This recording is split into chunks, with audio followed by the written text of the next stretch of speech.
সদ্য মরা ভূতেরা এসে মায়ের কাছে প্রার্থনা করতে থাকে।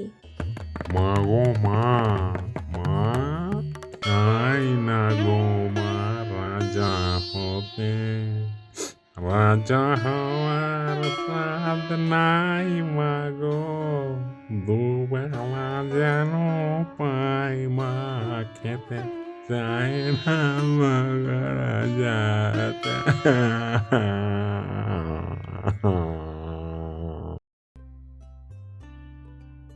কি রে, চ পুজো তলায় যাবি তো?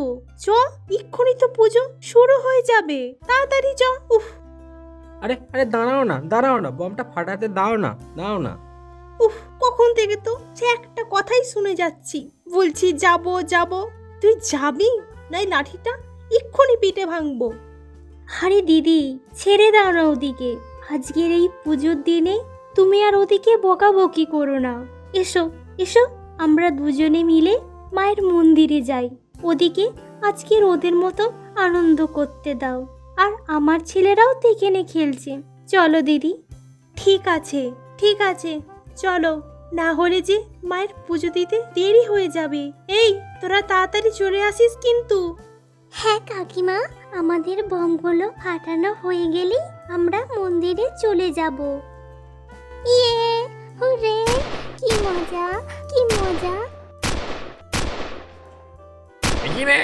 এগিনে আমার বাড়িতে কে বমটা ছুড়লি? অসভ্য ছেলের দল, ছি ছি ছি। তখন থেকে আমার কানগুলোকে পুরো ঝালাফালা করে দিলি তোরা। হ্যাঁ রে, তোদের কি কোনো শিক্ষা দীক্ষা নাই? আমার ঘুমটাকে নষ্ট করে দিলি। ও দাদু, তুমি তো রাগ করছো কেন? মাত্র একটা বমই তো তোমার বাড়িতে ঢুকেছে, বলো। আরে দাদু, বমটা যদি চলে যায় তাতে আমরা কি করব? ও নেকা, বলি বম চলে গেল কি কেটে? বমের কি হাত পা আছে নাকি? ওর বাড়ির সামনে এসে বম ফাটাচ্ছিস, আর কোনো বম ফাটানোর জায়গা পেলি না তোরা? হ্যাঁ, আমরা তো আমাদের বাড়ির বাইরেই বম ফাটাচ্ছি, তোমার বাড়ির বাইরে তো আর ফাটাইনি। আর বমের আওয়াজটা সেটা তো আমি শুনতে পাচ্ছি, সেটার ক্ষতিপূরণ কে দেবে? হ্যাঁ, তাহলে দাদু তুমি কালা হয়ে যাও, তুমি যেন আর কানে শুনতেই না পাও। ওরে মুখ পুড়ি, হ্যাঁ, তোর মুখ না তত বড় কথা। দাঁড়া, এর বমগুলো এক্ষুনি আমি জলে ফেলে দিচ্ছি। পালা পালা, বমগুলো নিয়ে পালা পালা। দাদু, তুমি কাজটা কিন্তু মোটেও ভালো করলে না। আমি তোমার ধুতিতে বম ঢুকিয়ে ছাড়বো।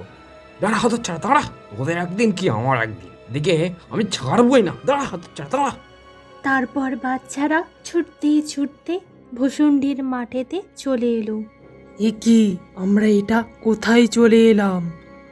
দাঁড়া, এখানে একটু আগুন জ্বলছে, এখান থেকেই একটা রংমশাল বরণ ধরিয়ে নি। কি রে ভাই, আমরা যে ছুটতে ছুটতে সন্ধ্যের মাঠে চলে এসেছি।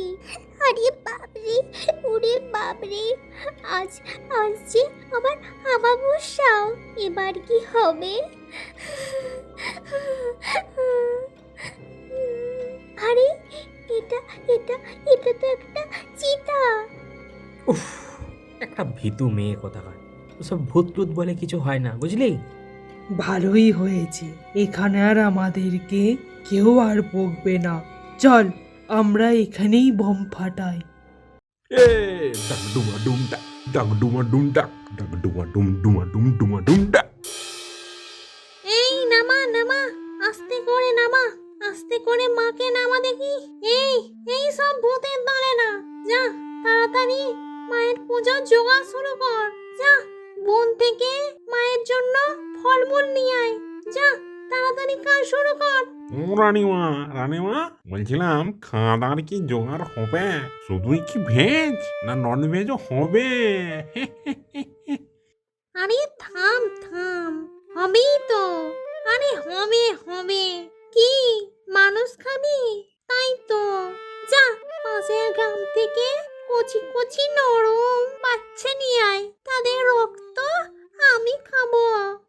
তারপর সব ভূতেরা মিলে জোর কদমে মায়ের পুজোর জোগাড় করতে থাকে।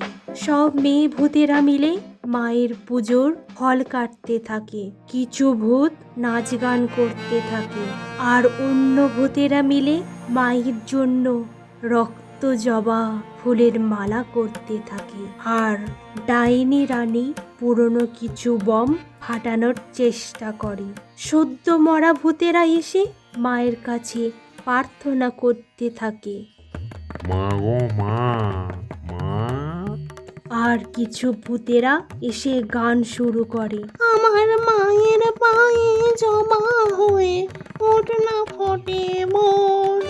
চাই না গো মা রাজা হতে, রাজা হওয়ার স্বাদ নাই মা গো, দুবেলা যেন পাই মা খেতে, চাই না মা গো রাজাতে। এই সমস্ত ঘটনা গাছের আড়াল থেকে টুকাই, পল্টু, ঝুমা দেখতে থাকে।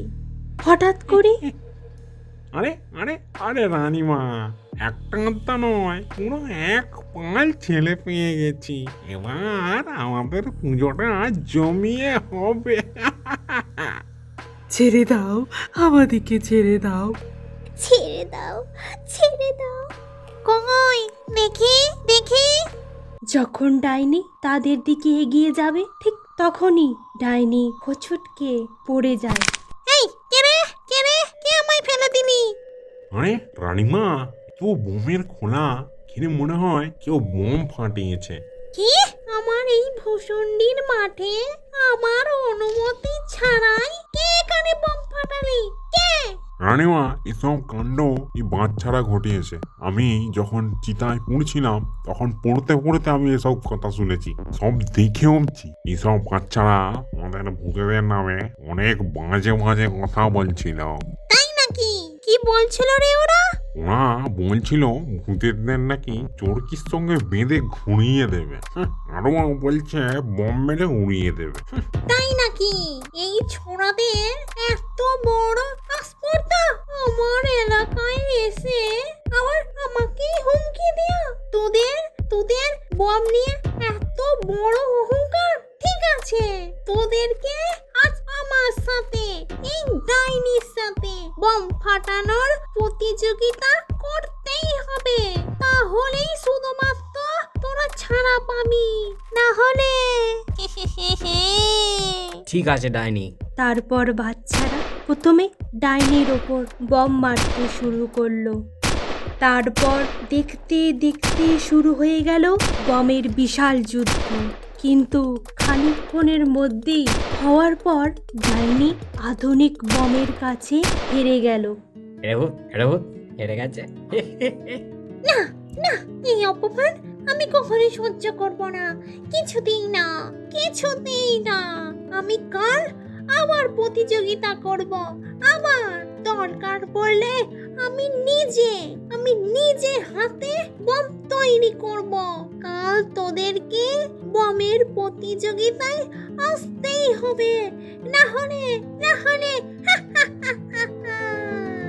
ভাই বাঁচা। তুই কিচ্ছু চিন্তা করিস না, কাল আমরা আবার আসবো আর এই ডাইনিকে মজা দেখিয়ে দেবো। তার পরের দিন বাচ্চারা সব বমগুলোকে ভালো করে রোদে শুকোতে দিল। দেখবি পল্টু, আমরা নিশ্চয়ই জিতবো। এই তো আমার বম বানানো হয়ে গেছে। পুরোনো মাটির হাঁড়ি দিয়ে, এই শ্মশানের ছাই দিয়ে আমার তুবড়ি বানানো হয়ে গেছে। এবার এই বমটাকে একটু জ্বালিয়ে দেখি। যখন ডাইনি বমটায় আগুন দিল, বমটা ফুস করে হাওয়া বেরিয়ে গেল। ডাইনি, তুই কোনোদিনও জিততে পারবি না। বমের ভেতর ছাই থাকে না, থাকে বারুদ। তুই তাও জানিস না? ছি ছি। রানীমা, এই মেয়েটা ঠিকই বলেছে, আপনি এই বারুদ তৈরি করতে পারবেন না। তাহলে আমরা এখন কি করব? আমি বলছিলাম আমরা গিয়ে যদি ওই বাচ্চাদের বমের ভিতর থেকে বারুদগুলো চুরি করে নিয়ে আসি, তবে কেমন হবে? বাহ বাহ, তুই খুব ভালো বুদ্ধি দিয়েছিস তো। দাঁড়া, আমি গিয়ে এক্ষুনি সব বারুদ বমের ভেতর থেকে বের করে নিয়ে আসি। তারপর ডাইনি বাচ্চাদের বাড়িতে বাড়িতে গিয়ে বমের ভেতর থেকে সব বারুদ বের করতে থাকলো। আমার সব বারুদ বের করা হয়ে গেছে। এবার আমিও দেখি তোরা কিভাবে প্রতিযোগিতায় জিতিস। দিয়ে ডাইনি তার বাসায় ফিরে সব বারুদ দিয়ে একটা বিরাট বড় বম তৈরি করলো। এই এই তোরা সবাই দেখ, আমি কত বড় বম বানিয়েছি, কত বড়। আজ রাতে আমাদের জিত নিশ্চিত।